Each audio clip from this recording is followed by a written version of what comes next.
Selamat pagi jemaat Tuhan dimanapun berada pada pagi hari ini. Salam damai sejahtera bagi kita sekalian.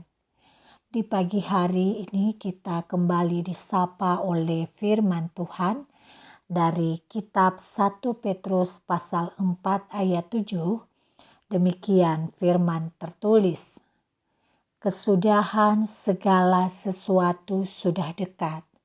Karena itu, kuasailah dirimu dan jadilah tenang, supaya kamu dapat berdoa.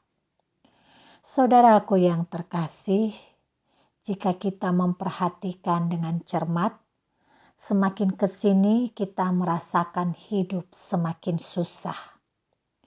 Walaupun pandemi COVID menunjukkan tanda-tanda mereda, tetapi harus kita akui, ia meninggalkan banyak pergumulan di tengah-tengah kehidupan kita. Banyak dari antara kita yang telah kehilangan pekerjaan.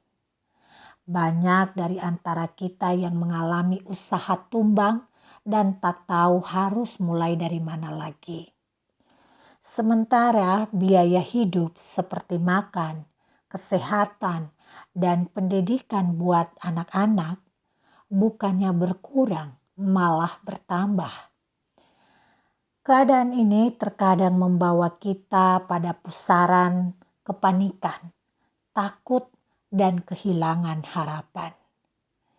Saudaraku yang terkasih, bagi kita yang mengalami pergumulan semacam itu, firman Tuhan menyapa kita pada pagi hari ini, dan firman ini berkata, kuasailah dirimu dan jadilah tenang.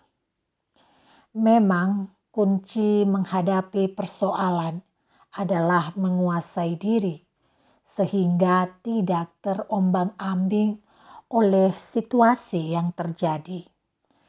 Menguasai diri berarti menguasai pikiran dan emosi, sehingga menjadi tenang dan dapat berpikir jernih.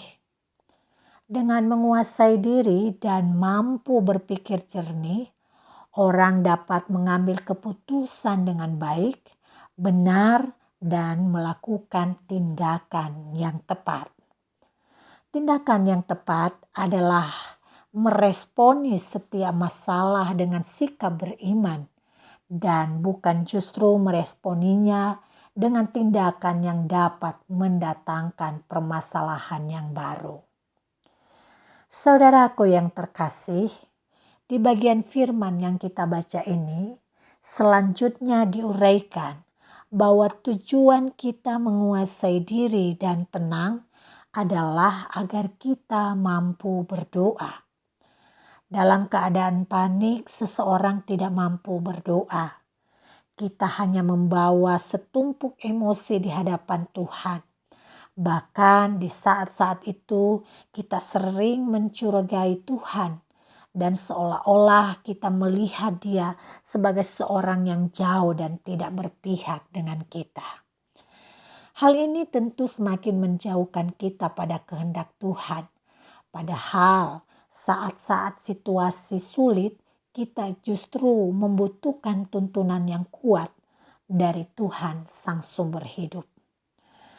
Doa penting untuk saat itu, karena doa merupakan sarana untuk mengenal hati Tuhan dan mengerti kehendak-Nya. Dengan mengenal kehendak-Nya melalui doa, kita pun belajar untuk menyelaraskan diri dengan kehendak-Nya itu. Dan pada akhirnya, pengenalan akan kehendak Tuhan akan menolong kita untuk hidup dalam damai sejahtera apapun situasi yang kita hadapi. Biarlah firman Tuhan ini menolong kita untuk bisa menjalani hari ini agar kita dipenuhi dengan damai dan tetap menempatkan Tuhan selalu bersama dengan kita. Tuhan Yesus memberkati. Mari kita berdoa. Terima kasih Bapa di surga untuk firman-Mu di pagi hari ini yang menyapa kami Mampukan kami untuk bisa menguasai diri dan tetap tenang untuk semua gemuruh pergumulan hidup kami. Kami memohon kekuatan dari Allah, Roh Kudus-Mu yang Engkau memberikan kekuatan bagi kami melalui pertolongan kuasa-Mu, dan biarlah perjalanan kami di sepanjang hari ini adalah perjalanan yang tetap mengandalkan Tuhan dan tetap merasakan kehendak Tuhan, melakukan kehendak Tuhan sesuai dengan tuntunan-Mu. Ya Bapa, kami menyerahkan hari ini ke dalam tangan-Mu. Biarlah Engkau seutuhnya yang berkarya bagi kami. Di dalam nama Yesus Kristus kami memohon dengan sungguh. Amin.